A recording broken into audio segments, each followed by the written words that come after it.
కట్టుబాట్లు మీ సాంప్రదాయాల కన్నా నువ్వు నన్ను ఎక్కువ ప్రేమించగలవా అన్నాడు కదా, అడుగుతాడు ఆయన. కరెక్ట్గా క్రిస్టియన్ బిలీవర్స్ అందరూ దొరికేది ఎక్కడ చెప్పినా పెళ్లి దగ్గర దొరుకుతారండి. ఖచ్చితంగా ఎక్కడ? పెళ్లి దగ్గర ఖచ్చితంగా దొరుకుతాడు.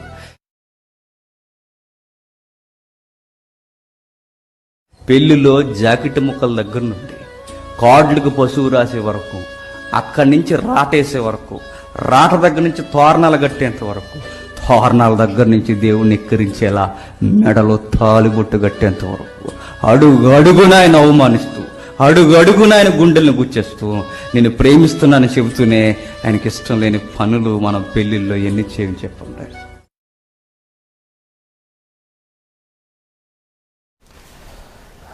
అందరికీ వందనాలు తెలియజేస్తున్నాను. సోదరుడు జేమ్స్ మాట్లాడినటువంటి వివాహంపై, తాను మాట్లాడినటువంటి ప్రసంగంపై నేను ఈ వీడియో మాట్లాడుతున్నాను. తాను మాట్లాడే తనను ఈరోజు ఒక దోషిగా నిలబెట్టాయన్న సంగతి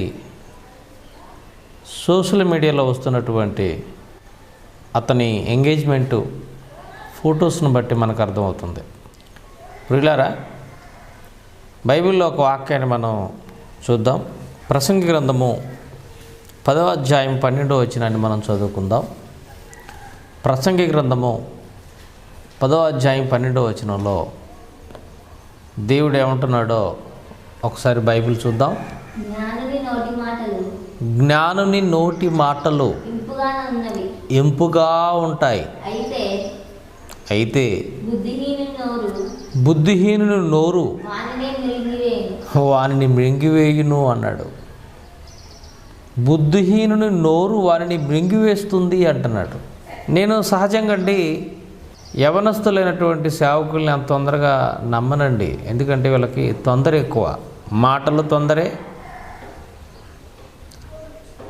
క్రియలు కూడా తొందరగానే ఉంటాయి. ఇబ్బందికరకరమైనటువంటి జీవితాలండి యవన బిడ్డలవి. జేమ్స్ కూడా మాట్లాడినప్పుడు చాలా మాటలు, చాలా సందేశాలు, అభ్యంతరాలు ఉన్నాయి.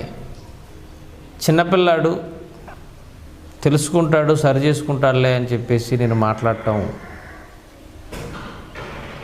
అంత తొందరపడి మాట్లాడటం ఎందుకు, సమయం చూసి మాట్లాడదాంలే అని అనుకున్నాను. వివాహాన్ని గురించి, పెళ్లిలో జరిగేటువంటి తంతు, తాళి కట్టడం, బొట్టు, వీటిపై అతను మాట్లాడినటువంటి సందేశం అండి 100కి 100% తప్పు. ఎలా అని మనం ఆలోచిస్తే, అతను మాట్లాడినటువంటి మాటలు, జేమ్స్ మాట్లాడినటువంటి మాటలు, తాలిబొట్టు, ఆ తాలిబొట్టులో గుంట పుస్తే అంటారు దాన్ని. అంటే పుస్తే కొంచెం కిందికి వంగి ఉండటం, మొనతీలు ఉండటం, ఇవన్నీ చూపిస్తూ ఇది ఆది దంపతులది, వారి దగ్గర నుంచి వచ్చింది, ఇది విగ్రహ సంబంధమైనది అని చెప్తున్నాడు. అసలు జేమ్స్ చెప్పేంతవరకు అసలు అది విగ్రహ సంబంధమైనదని చాలామందికి తెలియదండి. చేసుకున్న వాళ్ళు ఎవరు కూడా ఆ ఉద్దేశంతో కూడా చేసుకోలేదండి. చేసుకునే వాళ్ళు కూడా ఆ ఉద్దేశంతో కూడా చేసుకోలేదండి. బొట్టు అని అనగానే ఆయన మూడో కన్ను తెరవకుండా ఉండటం కోసం పెడతారని, ఈ తాలిబొట్టు అనేది ఆది దంపతులకి వాళ్ళు చేసిందని, అది ఆది దంపతుల దగ్గర నుంచి వచ్చిందని ఈయన చెప్పేంతవరకు కూడా తెలియదండి. ప్రియులారా, బొట్టు, గాజులు అనేవి ఆడవారు పెళ్ళి కాకముందు కూడా వేసుకుంటారు, పెళ్ళి కాకముందు కూడా బొట్టు పెట్టుకుంటారు, పెళ్ళి కాకముందు కూడా గాజులు వేసుకుంటారు. ఆ బొట్టు ఆయన మూడో కన్ను తెరవకుండా ఉండటానికి, నా తాలిబొట్టు తెక్కకుండా ఉండాలంటే నీ మూడో కన్ను తెరవకుండా ఉండటానికి సాదృశ్యం అని అనుకుంటే, మరి వాళ్ళు పెళ్ళి కాకముందు నుంచే బొట్టు పెట్టుకుంటున్నారుగా, పెళ్ళి కాకముందు నుంచే గాజులు కూడా పెట్టుకుంటున్నారుగా. మరి దీన్ని ఎలా అర్థం చేసుకోవాలి? ఏమండి, హైందవ ధర్మంలో ఉన్నటువంటి వాటిని మనం ఎప్పుడు కూడా ప్రామాణికంగా తీసుకుని అస్సలు మాట్లాడకూడదండి. ఎందుకంటే హైందవ ధర్మాలలో ఒకే విషయం 4-5 రకాలుగా చెప్పబడినటువంటి గ్రంథాలు ఉన్నాయి. పురాణాలు ఒకే రకంగా ఉండవు, అవి ఒక రకంగా ఉండవు. ఒకరు ఒక రకంగా చెప్పారు, మరొకరు ఒక రకంగా చెప్తారు. ఉదాహరణకి రామాయణం ఉందనుకోండి, 14 రామాయణాలు ఉన్నాయి, 14 రామాయణాల గ్రంథాలు ఉన్నాయి. వాటిని ఒక్కొక్క ప్రామాణికంగా మనకు కనపడుతుంది. మరి దేని తీసుకొని మనం మాట్లాడతాం? వాళ్ళు ఒక్కొక్కరు నమ్ముతారు. ఎక్కువగా వాల్మీకి రామాయణం మాత్రమే ప్రాచుర్యంలో ఉంది, ఎక్కువ మంది దాన్నే నమ్ముతుంటారు. మిగతావన్నీ అబద్ధాల అంటే అవి కూడా ఒప్పుకోరు వాళ్ళు. కాబట్టి మనం హైందవ ధర్మంలోకి వెళ్ళి ఇది ఇలా ఉంది కనుక ఇది విగ్రహ ఆచారం, దాన్ని మనం పాటించకూడదు, మనం దాన్ని అరువు తెచ్చుకున్నాము, దాన్ని మనం అనుసరించకూడదు, పెళ్ళిలో అడుగడుగున దేవుణ్ణి అవమానిస్తున్నాము అన్న విషయం జేమ్స్ గారు మాట్లాడింది వాస్తవానికి అది ఏది కూడా మన వాళ్ళు ఎవరికి ఆ జ్ఞానం అనేది లేకోకుండానే మన వాళ్ళ మధ్య జరుగుతుందండి. అది జరుగుతుందండి. బైబిల్ యూనివర్సిటీ ఇంటర్నేషనల్లో ఒక అద్భుతమైన పాఠాన్ని మీకు అందించడం జరిగింది. అలంకరణ దేవుని రాజ్యానికి ఆటంకమా అని. ఆ పాఠం ద్వారా చాలా విషయాలు మనం నేర్చుకోవచ్చు, చాలా విషయాలు మనం తెలుసుకున్నాం. దేవుడు ఎప్పుడు కూడా నరుడి పైవేషాన్ని చూడడు అని. ఏమండి, గలతీ పత్రిక 2వ అధ్యాయం 6వ వచనంలో చివరి లైన్లో ఉంటుంది, దేవుడు నరుడి పైవేషమును చూడడు అని. అదేవిధంగా దావీదును దేవుడు అభిషేకించటానికి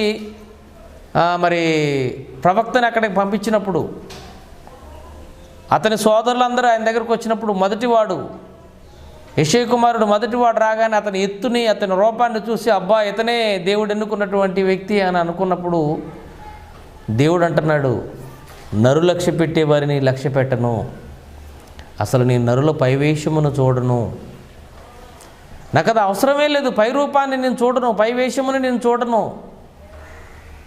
మనుషులు లక్ష్య పెడతారు పై వాటిని, నేను అసలు లక్ష్య పెట్టను, నేను హృదయాన్ని లక్ష్య పెడతాను, నేను హృదయాన్ని చూస్తానని దేవుడు చెప్పిన సంగతులు. ఏమండి, మా దగ్గరుండి నేర్చుకుని మర్చిపోయారా వీళ్ళు? మా దగ్గరుండి నేర్చుకుని మర్చిపోయారా? నిజంగా దేవుడు ఎప్పుడు కూడా ఇవన్నీ చూడండి. ఒక్కొక్క దేశంలో ఒక్కొక్క వస్త్రధారణ కనపడుతూ ఉంటుంది. మన భారతదేశంలోనే వివిధ రాష్ట్రాల్లో వివిధ వస్త్రధారణలు కనపడుతూ ఉంటాయి. ఇవన్నీ మనం ఆలోచించి మన మనసు పాడు చేసుకోవటం కంటే, ఇవన్నీ మనం ఆలోచించి ఇది విగ్రహ సంబంధమైనది, ఇది మనకు దైవ సంబంధమైనది కాదు అని అనుకోవటం కంటే, మన హృదయాన్ని శుద్ధిగా ఉంచుకొని దేవుడి ఎదుట మన బ్రతుకులు బాగా ఉన్నాయో లేదో పరిశీలించుకోవటం బెటర్. సోదరుడు జేమ్స్ మాట్లాడినటువంటి సందేశం కూడా చాలా అభ్యంతరకరంగా ఉంది, అది తప్పు. నేను అతని జరిగినటువంటి ఆ ఎంగేజ్మెంట్ కార్యక్రమం నేను స్పందించదలుచుకోలేదు. ఎందుకు అనంటే అది అతని వ్యక్తిగతం. అక్కడ ఏదో పెద్ద నేరం జరిగినట్టుగా చాలామంది మెసేజ్ పెడుతున్నారు. అక్కడేమి నేరం జరగలేదు, దానికి కూడా ఆయన ఏదో క్షమాపణ ఇచ్చుకుంటూ చెప్పుకున్నాడు. అది క్షమాపణ ఇచ్చేంత తప్పేమీ కాదు. అది నువ్వు తప్పు మాటలు మాట్లాడావు కనుక సమాజంలో నేను చెప్పింది ఒకటి జరిగింది ఒకటి అని బాధపడుతూ, లేదంటే ఏదో నేను నేరస్తుని అయిపోతాను దొంగనైపోతాను అని అనుకుని నువ్వు సంజాయిషి ఇచ్చుకున్నావు. కానీ అక్కడేమి పెద్ద నేరం దైవ వ్యతిరేకం ఏమీ జరగలే, దైవ వ్యతిరేకం ఏమీ జరగలేదండి. అక్కడ కట్టు బొట్టు తాళి వీటన్నిటిని గురించి అనవసరంగా నువ్వు మాట్లాడి ఇప్పుడు నువ్వు దొరికిపోయావే తప్ప అక్కడ అందరికీ జరిగినట్టే అక్కడ జరిగింది తప్ప, అందరి ఎంగేజ్మెంట్లు జరిగినట్టే జరిగిందే తప్ప అక్కడ ప్రత్యేకంగా దైవ వ్యతిరేకంగా ఏమీ జరగలేదని నాకు అనిపిస్తుంది.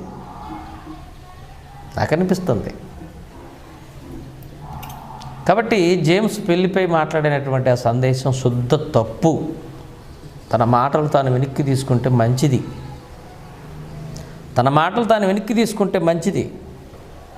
ఏమండి, మనం భారతదేశంలో ఉన్నాం, మనమంతా అన్యులైన వారివి క్రైస్తవులుగా మారాం. అవునా కదా? మనం క్రైస్తవులుగా మారాం. అయితే ప్రియమైన దేవుని వారలారా, అన్ని జనుల గురించి దేవుడు ఒక అద్భుతమైన మాట చెప్పాడండి. ఈ సమయంలో మనం చూడాలి. అపోస్తల కార్యాల గ్రంథము 15వ అధ్యాయం 19వ వచనం చదువుకుందాం.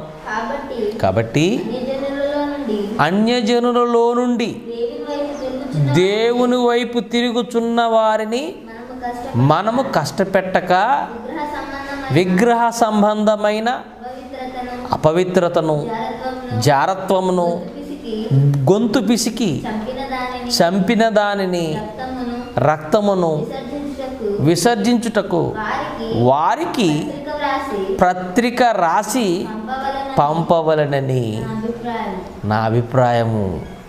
ఏమండి, దేవుని వైపు తిరుగుతున్నటువంటి జనులు మీరు కష్టపెట్టమాకండి అన్నాడు. ఏమండి, మాటలు వింటున్నప్పుడు అన్ని జనులుగా వచ్చిన వారు ఒకప్పుడు వారి జీవితంలో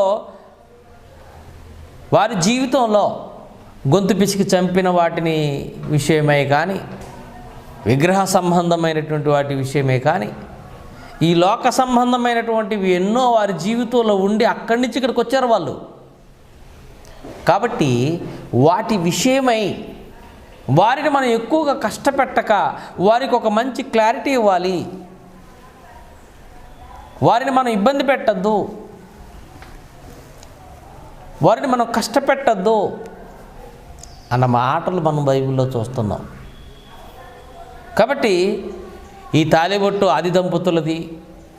ఈ బొట్టు ఆయన మూడో కన్ను తెరవకుండా ఉండటానికి, గాజులు మరొకదానికి, మెట్టెలు మరొకదానికి, ఇలాంటి పై వేషాలలో ఉన్నటువంటి మనిషిని నరుడి యొక్క పై రూపంలో, ఏమంటే మనిషి జీవితంలో ఉండే పై రూపాన్ని గురించి హైలైట్ చేస్తూ మాట్లాడుతూ దాని మీద హైప్ క్రియేట్ చేసి అనవసరంగా మీరు మీ మాటలే మిమ్మల్ని ఈరోజు పట్టించి సమాజం దృష్టిలో ఒక దోషిగా మిగిలిపోయారు. ఎందుకు అనవసరంగా తొందరపడి మాట్లాడి ఇలా మళ్ళీ సంజాయిషీలు ఇచ్చుకోవటం, నాలుగు ఖర్చుకోవటం ఎందుకు? కాబట్టి ఒక అమ్మాయిని వివాహం చేసుకోవడానికి ఇష్టపడ్డావు, చేసుకుంటున్నావు, అక్కడేదో నేరం జరిగినట్టు మళ్ళీ సంజాయిషీ ఇచ్చుకోవటం, నువ్వు మాట్లాడిన మాటలే కదా ఈరోజు నిన్ను పట్టించేవి. కాబట్టి తప్పు. ఈ విషయంలో అండి నేను ఒకటి ఒప్పుకుంటున్నాను. ఈ విషయంలో ఈ బొట్టు కట్టు ఈ విషయంలో విజయప్రసాద్ రెడ్డి మాట్లాడింది వాస్తవేనండి. నేను ఆ వీడియో కూడా చూశాను. ఇతను మాట్లాడిన తర్వాత వెంటనే మాట్లాడాడు. జేమ్స్ మాట్లాడిన తర్వాత కౌంటర్గా వెంటనే విజయప్రసాద్ రెడ్డి మాట్లాడాడు. అది వాస్తవేనండి. ఆ రోజు మరి లో బీపీ ఉండటానికి, అంటే హై బీపీ పెరగకుండా ఉండటానికి ట్యాబ్లెట్ కనుక వేసుకుని మాట్లాడాడేమో నాకే తెలియదు, కానీ చక్కగా మాట్లాడాడు, వాస్తవం మాట్లాడాడు విజయప్రసాద్ రెడ్డి. అదేంటండి విజయప్రసాద్ రెడ్డి మీద మీరు కౌంటర్లు ఇస్తున్నారు కదా, ఇలా చెప్తున్నారంటే, విజయప్రసాద్ రెడ్డి మీద కౌంటర్లు ఇచ్చినంత మాత్రాన తప్పును ఒప్పని నేను అనలేనుగా. తప్పును ఒప్పనలేను, ఒప్పును తప్పనలేను. విజయప్రసాద్ రెడ్డి ఎన్నో తప్పుడు సందేశాలు అందించాడు, కానీ ఈ విషయంలో మాత్రం కరెక్ట్ మాట్లాడాడు. నాకైతే నేను వాస్తవం చెప్తాను, ఆయన మీద నాకు ద్వేషం లేదన్న సంగతి మీ అందరికీ తెలుసు. నేను వాస్తవం చెప్తున్నాను, అతను మాట్లాడింది రైటే. అనవసరమైన బరువులు తమ భుజాల మీద మోపుకుంటూ ఆ బరువుల్ని ఇతరుల మీద కూడా మోపే ప్రయత్నం చేయడం వల్ల ఇలాంటి సమస్యలు దాపురిస్తున్నాయని నా మనసుకు అనిపిస్తుంది. యాక్చువల్లీ ఈ బొట్టు లేదా మంగళసూత్రం అనేది బలవంతంగా తీయించేయడానికి దాన్ని పాపం అని బోధించే వాళ్ళు కూడా లేకపోలేదు. సో మీరు బొట్లు పెట్టుకోవద్దు, పూలు పెట్టుకోవద్దు, మట్టిలు పెట్టుకోవద్దు, సంథింగ్ ఇలాంటివి ఏవైనా ఉంటే వీటన్నిటినీ కూడా హైందవ సంప్రదాయాల్లో లేదా అన్య సంప్రదాయాలు అని చెబుతూ చాలామందిని మోటివేట్ చేస్తూ ప్రసంగానికి ఏమీ లేనట్టు ఇదే ప్రసంగం చేయాలన్నట్టు చాలామంది ఆడవాళ్ళ జీవితాలతో ఆడుకున్నటువంటి సేవకులు లేకపోలేదు. ఎందుకంటే వాళ్ళు ఒక ప్రసంగం చేసేసి ప్రశాంతంగా వెళ్ళిపోతారు, ప్రాబ్లం ఏమి ఉండదు. కానీ వాళ్ళకి కానీ కొందరి జీవితాలు అల్లకల్లోలం అయిపోతాయి. మనం అవన్నీ ఆలోచించి మాట్లాడాలి, ఏది మాట్లాడినా సరే. ఒకళ్ళది పాపం అయితే పాపం అని చెప్పొచ్చు, తప్పు లేదు. కానీ పాపం కాని వాటిని కూడా పాపం అని చెబుతూ వాళ్ళ మీద భారమైన బరువులు మోపుతూ, ఇదిగో పలానా పురాణాల్లో ఈ విషయం ఉంది, పలానా వేదాల్లో ఈ విషయం ఉంది, పలానా గ్రంథాల్లో ఈ విషయం ఉందని కొన్ని రెఫరెన్సెస్ కోట్ చేస్తూ మాట్లాడిన వాళ్ళు కూడా లేకపోలేదు. ఈ రెఫరెన్సెస్ అన్ని కోట్ చేసి అక్కడ ఇలా ఉంది కాబట్టి ఇది దీనివల్ల పలానా దేవుడి ద్వారా ఆరంభించబడినది కనుక పలానా దేవత ద్వారా ఆరంభించబడినది కనుక ఇది మనకి నిషిద్ధం కనుక మీరు వీటికి దూరంగా ఉండాలి అని చెప్పేసరికి చాలామంది అమాయకులైన సహోదరీలు కూడా దాన్ని నమ్మేశారు. దాన్ని ఫాలో అవుతూ అమ్మో నేను పాపం చేస్తున్నానేమో అన్న భయభ్రాంతులకు లోనైపోయి దిక్కుతోచని పరిస్థితులు ఇదిగో ఈ చెల్లెమ్మలాగా డౌట్లతో కొనసాగుతూ ఉన్నారు. జేమ్స్ మాట్లాడింది తప్పు. లేనిపోయిన హైప్ క్రియేట్ చేసి ఒక కన్ఫ్యూజన్ని క్రిస్టియన్ కమ్యూనిటీలో ఒక కన్ఫ్యూజన్ టాపిక్ తీసుకొచ్చేసి అందరిని డైనమాలో పెట్టాడు. మనిషి చేసిన పాపం అతన్ని పట్టిస్తుంది అని వాక్యం చెప్పిన ప్రకారంగా జేమ్స్ మాటలే ఈరోజు అతన్ని పట్టించాయి. ఒక బుద్ధిహీనమైనటువంటి సందేశం ఇచ్చి ఆయన మాటలే ఆయన్ని మింగేసిన పరిస్థితి ఈరోజు నెలకొంది. కాబట్టి మరి నేను అందరినీ కోరుతున్నాను, మన బీవై పిల్లలను కోరుతున్నాను, నా స్నేహితులు కోరుతున్నాను, ఆ జరిగిన ఎంగేజ్మెంట్ విషయమే ఎవ్వరు కామెంట్స్ పెట్టమాకండి. ఎందుకంటే అతని వ్యక్తిగత జీవితం, అది అతని పర్సనల్ లైఫ్, అది దాని మీద మీరు ఎవ్వరు కామెంట్ చేయమాకండి. తప్పుడు సందేశాలు ఉన్నప్పుడు దాని మీద మనం కామెంట్ చేయాలి, దాని మీద మనం ఫైట్ చేయాలి తప్ప అతని జీవితంలో జరిగిన ఒక సన్నివేశాన్ని మనం మాట్లాడటం, అక్కడేది వాక్యానికి విరుద్ధంగా అయితే ఏమీ జరగలేదు. కానీ ఇతను మాట్లాడిన మాటల బట్టి సమాజం దృష్టిలో చెడ్డవాడిగా కనపడుతున్నాను, చెప్పింది ఒకటి చేసింది ఒకటి అని కనపడుతుందనే ఉద్దేశంతో నాలుక కరుచుకొని మళ్ళీ సంజాయిషి ఇచ్చుకునే ప్రయత్నం చేశాడు. తన బాధ ఏదో తను పడ్డాడు. అసలు క్షమాపణ చెప్పాల్సిన పరిస్థితి నీకెందుకు వచ్చిందంటే ఆ మాటలు మాట్లాడటం మూలనే. క్షమాపణ చెప్పవలసింది జరిగిన ఎంగేజ్మెంట్ గురించి కాదు, నువ్వు చెప్పిన తప్పుడు సందేశానికి యావత్ క్రైస్తవ ప్రపంచానికి క్షమాపణలు చెప్పాలి, సంజాయిషి ఇవ్వాలి. క్షమాపణలు చెప్పాలి, సంజాయిషి ఇవ్వాలి జేమ్స్.